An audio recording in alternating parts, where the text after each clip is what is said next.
Welcome to Trevor McCormack Music Podcast. I'm Chrissy Mack from Radio Northern Beaches, and I couldn't be more excited to kick off this musical journey with you. Joining me is my brother, the legendary Trevor McCormack, known as Mac, a true storyteller and music enthusiast. With each episode, we're peeling back the layers behind the hits, sharing untold stories from artists and exploring what sparks the creativity behind the music that moves us all. Whether you're a die-hard music fan or just love discovering new sounds, this is the place where passion meets storytelling. So, hit the follow button, share this with your fellow music lovers, and leave a review. Your support keeps the vibe alive. Turn up the volume and get ready to be inspired. And let's dive into the world of music together. Let's go. Hello listeners, today we're talking to my brother Trevor again, and we were talking last week,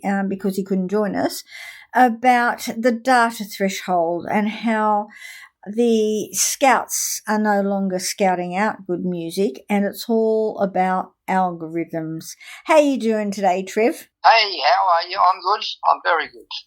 That's good. I had an experience this week. Our radio station, with this big storm that hit us the last couple of days, the lightning struck our antenna and blew it apart. Uh-oh.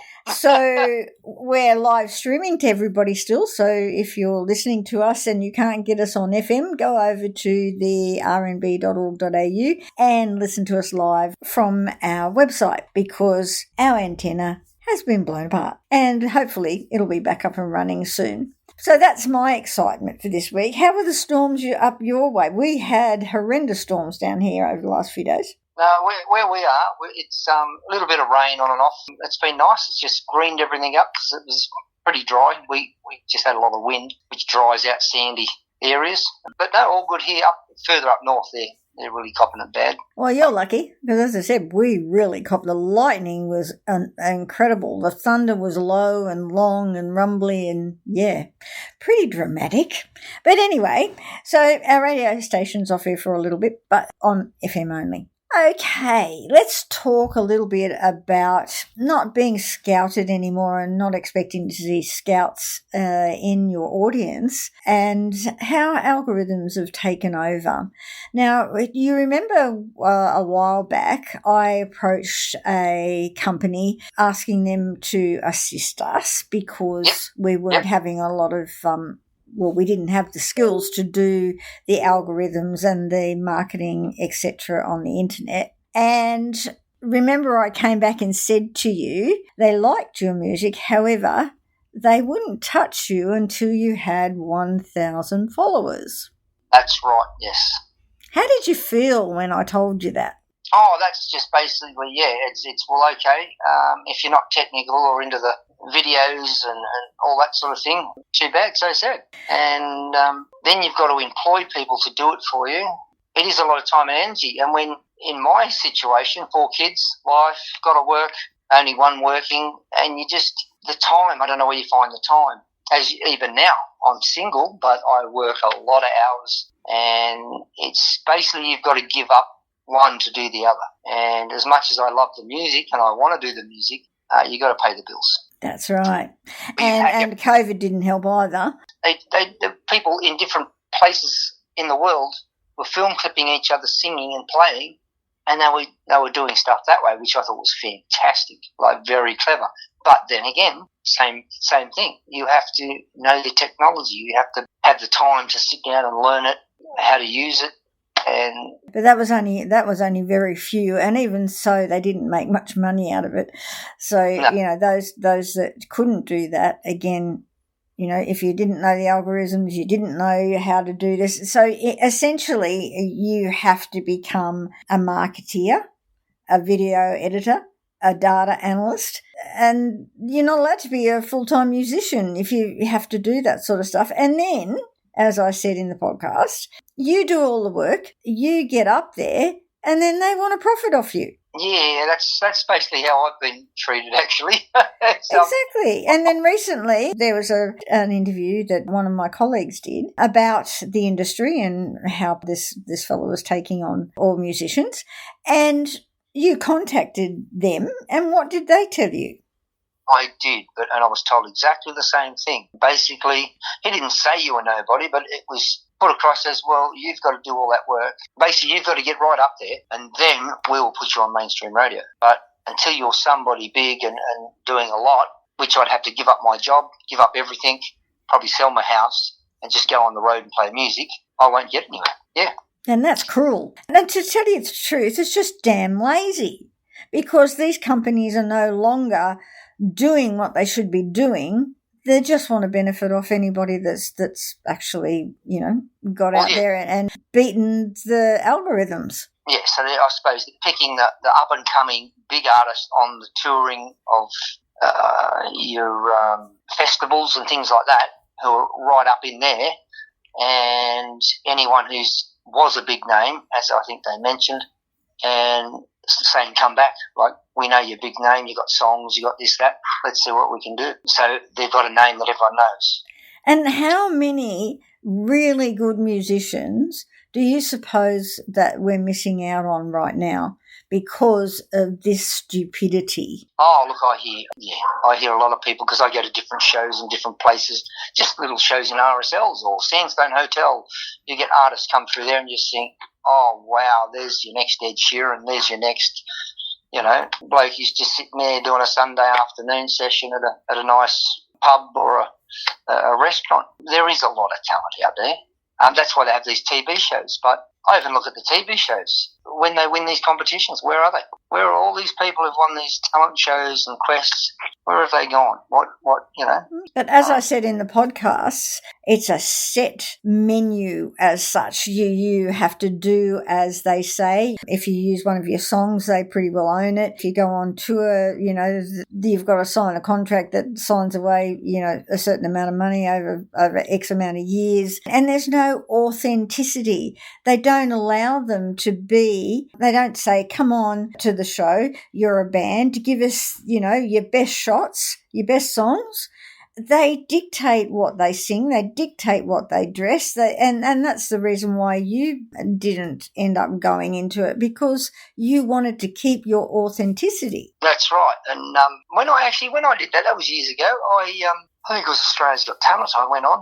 And, you had to sign over a waiver of, they basically, if you do your own songs, you got to give it up sort of thing. I'm pretty sure that's how the paperwork read. It was a bit daunting how they do it. And yet I got in there and the bloke's tapping a pencil on the ground. They made me put down a guitar and say, no, we just want you to sing a song. No music, nothing, you just sing. Which I did, and I'd never done that. I felt naked just standing there and just singing. And but I thought, okay, I love new experience and challenges, which I did. And the guy threw the pencil up in the air and just went, wow. He goes, that's amazing. He goes, look, what do you want to do? I said, well, I'm a songwriter, singer-songwriter. I love to write songs, and that was just before I was ready to do the album. I said, I'm about to do an album. He said, well, you go and do that album. When you've done that, come back. That was part of. The other thing they wanted was a really sad story. What's a horrible thing you've been through, or what's your hardship? It's all about TV. It's not about the music. It's not about you. I think it's more about ratings. No, definitely more about ratings. So be it. But it really threw me. It makes you wake up and go, well, okay, unless you're either you know somebody or it just surprised me. I went, wow, look at this. But you know what really frustrates me, is the fact that when these TV shows all started, the people that were in the chairs and at the desks were the people that came up through the old system, who some of them had got ripped off by companies on the way through. There was a lot of court cases going through the courts, in the later years, because companies have been found to have been ripping off their musicians. And these are the people that went through all that, and yet they're doing it to the young people now, or to the musicians now. That is just wrong. They know better, and yet still they're manipulating. It's a really hard industry now. I wouldn't understand it. And a lot of the older guys that actually I play with that have been through that system and actually played for a lot of good names and big names, they just say it's not worth it anymore. They give it up. They're killing music. Yeah, I jam with a lot of these blokes. Same as you. Like I watched a band just last night. I actually went down to my local place where I go, and they have cover bands And tribute bands. Tribute bands. It was a tribute band, sorry. And great music, great singers. Why aren't they singing their own songs? If they're that good and they can sing Bon Jovi songs all night long or whoever, that was a great band. I'd rather hear their music, what you can write, what have you got, and do a couple of covers here and there. That's what music's got to, where if you don't go to a festival and hear original stuff, you're just listening to cover bands in pubs, RSLs, clubs. Where's the local bands like they used to be? Back in Hey Hey Saturday, they'd have local bands come in and sing their songs. Well, back in my day, they used to have the bands come on and do their own songs and then, choose from the different bands, and same with the singers. That didn't last very long. I don't know why, because, there were some pretty good bands, especially the garage rock and those sorts of bands that came through. But, yeah, you don't get to hear those. They're not talent shows anymore. They're manipulative presentations of I don't know how to describe them, because they're certainly not generating good, honest music. It's hard because, you look at all the old guys now, the old guys that come up through the ranks, they were playing the pubs. That's where they started. They were playing their songs. You come to see Cold Chisel. All their songs they were playing. You see the Bee Gees. It's their songs they were singing. Exactly. And you would be playing your heart out at any little pub, club or whatever, because you thought there might be, by chance, a scout there. And the scouts were looking for something that would take your breath away. So, when the band played and they'd walked in, and you could almost hold your breath and scream out loud because the music was so good. That's what they were looking for. Well, that's what my mate, he says, he used to get that. They'd be playing all around, and people would come up and just go, "Oh, here's my card, give me a call." And they'd think, "Oh, yeah, who's this guy?" And he would be a scout, and he would be in one of the top companies. And they'd go, "Mate, I love that song. One song. I reckon I can do something with you boys." And that's where they took them that had no knowledge of how this works. They're just doing their thing and they're rocking the pub. And that's all the older bands, Aussie bands, and that's where they come from. Yeah, and so then the scout would then arrange for the company to get the song recorded. They'd pay for this, that, and the other, their travel, their transport, the whatever. They'd organise some gigs for them. They'd get them into a studio. They'd build them. And sometimes it would take 3 to 4 albums before they actually got their final sound. How do you get an algorithm that gives you, one song and it doesn't do that well? How does that band improve? Because they just get knocked back straight away. It takes some time, as it has with you, to build your sound and to know where you want to go with it and get the experience, etc. You've got to have that experience under your belt and finally get the sound you want. Yeah. And I've tried that as well. I've gone to a different place and recorded about 3 or 4 songs, and I actually didn't like any of them. It was just not the sound that I wanted. Was that the way it was recorded, or the sound of the way they did the song? Just how it was put through someone different, where these guys, they had their band and their whole band got taken in. Their whole band got, right, here's your studio. Go for it, boys. Do what you do. We'll record it. We'll get it right. And as they get the experience, then they'd sit in there and listen and they trick things up and they do silly things. I mean, look at Queen. They used to swing an amplifier through the air just to get a sound that would travel from the left to the right. I would have loved to have been back in those days, but it's different. It is so totally different. Now you just put a phone in front of you and, I don't know, you film clip your song and I don't know how you edit that music into a film, and it's you've got to be technical, very technical, to know how to produce a proper recorded song. And 90% of 95%, maybe 98% of musicians don't know how to do that. Yeah, well, there's I said, all the younger ones have got the technology down pat, and if they've got talent, that's how they throw it on the YouTube and the Facebook and all the places they can put it. But even then, they're not getting picked up. No. Because the algorithm changes every week. Yeah. I don't understand it all. I got to be honest. It just makes it frustrating when you go, I might have 5 hit songs. Let's put a great band behind it and knock this out of the park. But you're nobody. Sorry, can't help you. Yeah, and it's so wrong because we're missing out on so much good music and good experience. The other thing that frustrates me is that in our day, we always used to have to pay a cover charge to go in and see a band or whatever.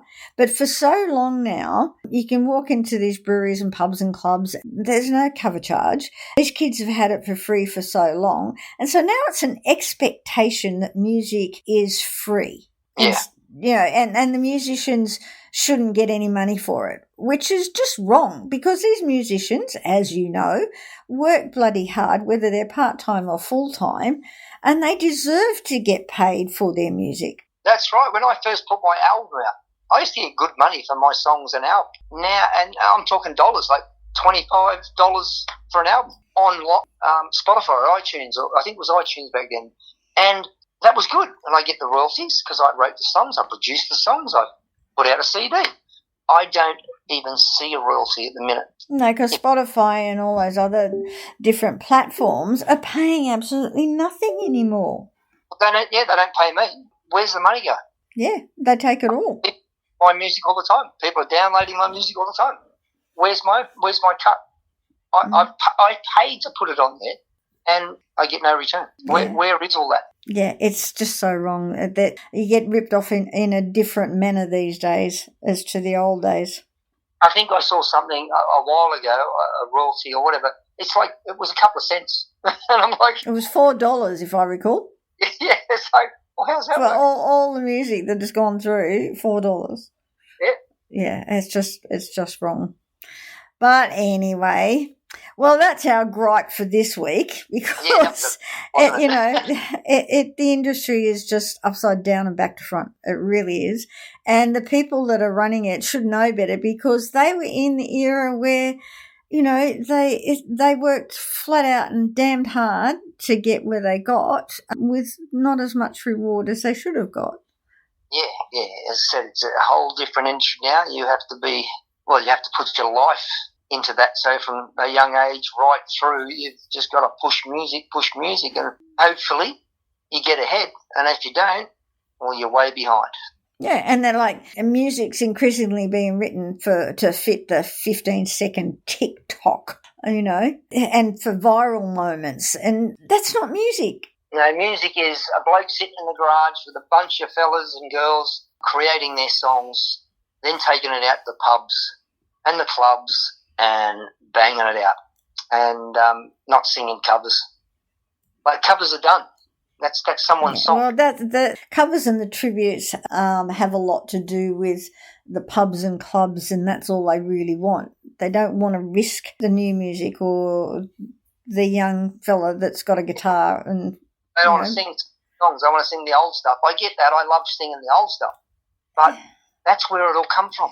I just did a program on my Listen and Chat with Chrissy Mack, and I did the last few days of releases from the Australian AMRAP. Now, what I came up with in that particular program was some amazing music. Oh, yeah. Some really good music. And AMRAP can be up and down because they put all Australian content in, and some of it can be a little sketchy, but there's quite a lot of really good artists on there.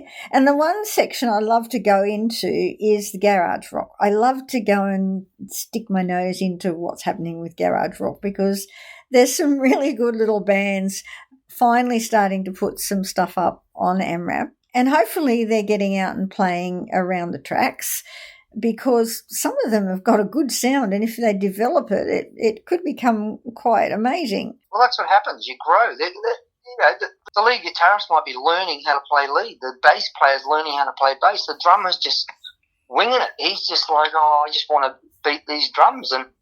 But they play their own feel then, their own style, and they all learn together, and it grows into this beautiful sound and beautiful songs if they're writing them together. Sometimes you might have one writer and just a band. Other times you got 2 or 3 guys input, or girls, into those songs. And to me, that's, even if I don't make anything anywhere, that's my passion. I write songs, and I'll write with someone. I'll write on my own. I create a bit of music on my own or with someone.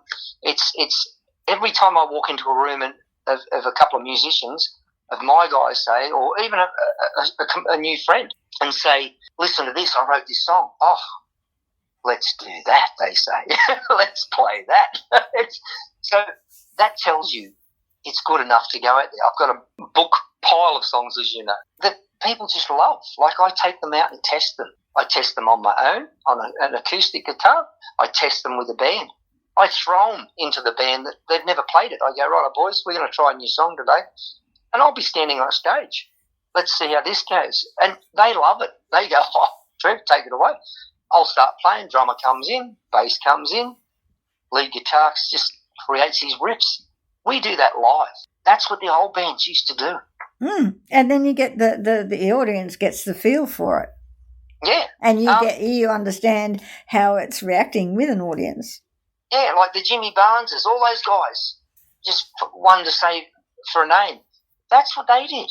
They'd be like, oh, I got this new tune, or, I got this feel. What do you reckon about this? Oh, bang, they've written a song. And they're crackers. Mm-hmm. But nobody knew them. Nobody knew what that song was. And they do their record, and they produce their record, and then they'd get on stage, and, then you'd see them going off on a tangent and inventing even something different within the song on the stage. Yeah, but how did they get that record? Where did they get the money for it? Who took them in and went, oh, let's make an album? Well, the old Scouts used to do that then. That's what we're missing. And truly, I'm going to say it, the music companies, the recording companies, the people that are going through the algorithms are just damn lazy. They don't want to get out there anymore and look for good music. They don't want to spend the money developing a band or a singer solo. They just want to profit off somebody that's done the hard work for them. Yeah, so what basically, I suppose, we need someone in the industry that says, all right, I'll listen to anybody and everybody, and they're going to listen to a lot of stuff, I'd imagine. Or your one best song. You send me your one best song, and that way I hear the sound, I hear the voices. Doesn't matter if it's good quality, bad quality. I need one hit song. A company that will say, all right, let's listen to your stuff. If I like it, I'll listen to more. And I suppose put their money where their mouth is and say, well, okay, let's start up and start the industry again. Let's get people on a TV program that isn't for the TV program. It says, here's a band that's got a great song. Let's hear it. Let's see it. And then build the music industry back up how it should be. We need a new style of countdown or bandstand. Yeah. A new hey, a new, all that stuff. Anything that someone says, I'll be the guru, like, what's his name? Molly? We need another Molly. Molly was unique. Yeah, I'm looking for the bands. Where's the music? And then they need to get it on TV. They need to get it on radio. And let's help the next generation, get up there and live it. Mate, I'd put my hand up and say, righto, I'll go start looking around. But they need to go somewhere. They need someone that's going, all right, I can do this. I've got the technology. I've got the know-how. I know where the people are. Let's create jobs. Exactly. But here's the thing that is frustrating even more. It used to cost a lot of money to record in the old days. Not with the technology now. Well, that's what I'm saying. It's so much cheaper to record these days. It's a hell of a lot less expensive to record these days. We've got so much technology that does what we need to do. And yet, again, these companies are being downright lazy in doing it. Yeah, I don't know. Like I said, that's where I get confused. I walk into one of my mates' studios, let's record a song, and it basically does everything itself. It presets itself. It sets for the sound, for the beat. You watch everything moves. And he's got his computer plugged in. He puts it through a box, and bang, off you go, sing away. It is so clever. I don't get, Yeah, exactly. I don't get why they're being so damn lazy and why they can't get out there and have a look around. But again, in saying that, it's hard for them at the moment because you don't have the venues for the bands to be playing. So there's a catch-22 here. The lack of venues. The pubs, there's pubs everywhere. Yeah, there's pubs, but yes, you can play in pubs, and the clubs aren't doing it, and the clubs they really do need to step up to the plate and start taking in, local bands and things. And again, it's all about money and alcohol, and instead of community and music. Yep. And I think the breweries started doing that sort of thing. They have, but again, it's all about the alcohol. There's no cover charge to go into a brewery. There's no cover charge to go into a pub when you've got a band playing. Right. It's just, yes, the band gets paid, probably far less than they should do, but it gets paid. But the point of the cover charge was to raise the money to pay the band. Yeah, to try and help them get ahead, yeah. Yeah, so, they got a percentage of the cover charge and the venue got the rest, and then they got the alcohol, they sold the alcohol and their goods. If the band was good and they brought people, and they said the more you play, the more your followers, the bigger the band. I mean, they used to do deals, door deals, percentage deals off the alcohol. Yeah, they still do all that. But you just go back to the original, get bands into pubs, get bands playing live, not the one guy with a whole backing track. I mean, they're good, yes, but that's where we're losing. They're paying one bloke to play covers that are just a backing track. I play so much good Australian music from young people coming up through the industry. And some of the older ones who either are starting out at an older age because they never had the opportunity before, and some of them are really good. Some of the women recently have incredible voices. Oh yeah, there's some just amazing singers out there, and actually I've noticed a lot more girls playing bass guitars, lead guitars. Yes, I've got a friend that plays a bass guitar, and she does an amazing job. Yeah, really, and I love that. But, yeah, I think we need, like you're doing in your theatre, get bands in, get shows on. Let's get it back. It's just, yeah. But here's the thing at the moment, I'm struggling to get the bands to come to me. I am really struggling because, again, they play in a pub or a club or a brewery. They don't understand that is not what you call a fan base. Those people are there to drink, and yes, of course, there's they go to listen to the music as well, but they don't follow the music. If you get an exceptional band, and as you said, they get asked back to play and whatever, then they start to get a following. But what they're not understanding at the moment is they don't have a fan base. If they move around these pubs and clubs and breweries, and when they come to play at a place where you've actually got to pay for it and bring your fan base, they don't have one. Because they haven't understand how to work a fan base. So that's not everyone, of course. There are some that are doing a damn good job of it. Like your technology, you need to know how to advertise at Facebook, at YouTube, all these new things. Again, you've got to be a content provider. So, like, you can't just play your music and have everybody enjoy it. There's just so much internet and Facebook and Instagram and TikTok and everything else. And that's my weakness. So I write songs, I sing songs, I'll go jump on a stage and belt out a great tune. I'll get people up and dance. They've never heard the song before in their life. And that's as far as I go in my level of technology. It's And that's how it should be. I do my part, and, and that's how I did my album. I had to go and see someone. I had to go and pay the money, record the album, hours and hours of work, which now is even easier. I've got another bloke who I think we did in the Mirror. He said, right, tomorrow morning, 6 o'clock, I want you down here. And he had a computer and a box that I plugged my guitar and my microphone into.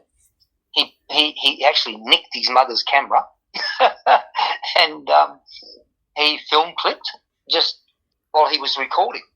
And that's how we did in the Mirror. He had just said, I want to try and see if I can film clip a video and record it. And that's the one that's on your website, and it's a beautiful song, In the Mirror. Yeah, and that was just a young school fella who just said, let me try this. I love that song. Let's give it a whirl. Yeah, and he did too, didn't he? He said, I think he did all right. That's also on the website. And that was just a warm-up. I was just warming up, playing that, and then I did the actual song, In the Mirror. So, and he recorded in a morning, just him and me, a computer, and the box is whatever it filters your microphone and that through. Well, those two film clips are beautiful. Well, that was just a young kid from school. He went, I want to do this. I said, righto, I'd love you to. And unfortunately, if he was still around now, he'd be doing all my film clips and music because he knows how to edit the music. He knows how to put the film to the recorded music. He can edit. And that's the thing. You need to know how to edit all this sort of stuff as well. So let's put this young man over here who everybody go and have a look at these two clips. They are really well done. And then you look at the music companies. If he can do it, why the hell can't they? And we did that in, probably an hour. He went home and I think he's put it together, and that probably took him another hour. And done. So why are they not, the music companies, why are they not getting out there and looking for these wonderful musicians that are coming through the ranks and helping them? I don't know. Maybe they are. We don't know. I've never heard anyone go, oh, yeah. Well, if you're out there, please let me know. Let us know, because there are so many musicians who would like to talk to you. If you're going down that old road, we want to know about you because nobody else is doing it, and there are so many young bands, even on the Northern Beaches here, that have no one giving them a hand. That's it. Yeah, as you said, there's some great new music, and that's what we want. We want, just like the stuff we love to hear and we sing that we hear on the radio, we want new stuff, new content, new up and coming. And not manipulated and manufactured. We want real. Oh, well, they've been through that one too, haven't they? Yes. Mm. Oh, look, as I said, it is a hard business, they say that, but it doesn't have to be as hard. I don't think it does. And there's a lot of people that think they're good and they're not. There's a lot of people that think they're not good and they're great. Yeah, it's funny how that works. It's just got to, my mother told me I could sing. Your mother lied. I'm sorry, but I'm not the best. I'm not even close to the best in the world, but, I can belt in a tune, but if someone can't sing, you have to tell them they can't sing. Yeah, exactly. Well, we've had a really good discussion and let out some major frustrations about the music industry. And sorry, everybody. Anyone I've insulted, I apologise. I don't mean to. All right. Well, I'm going to let you go now because I think I need a cup of tea and I need to calm down because I am feeling extremely frustrated. I'm going to go out to the pub next week. Oh, fair enough. All right. Well, you have a good evening and I'll talk to you again soon. All right. Lots of love. Okay, take care. Bye. Bye, everybody. Now, don't forget to check out Trevor McCormack's YouTube for Trevor's latest music video, which is going off. So don't forget to have a listen. And you can also go to Trevor McCormack Music for any podcasts that you might have missed. So don't forget to follow and share.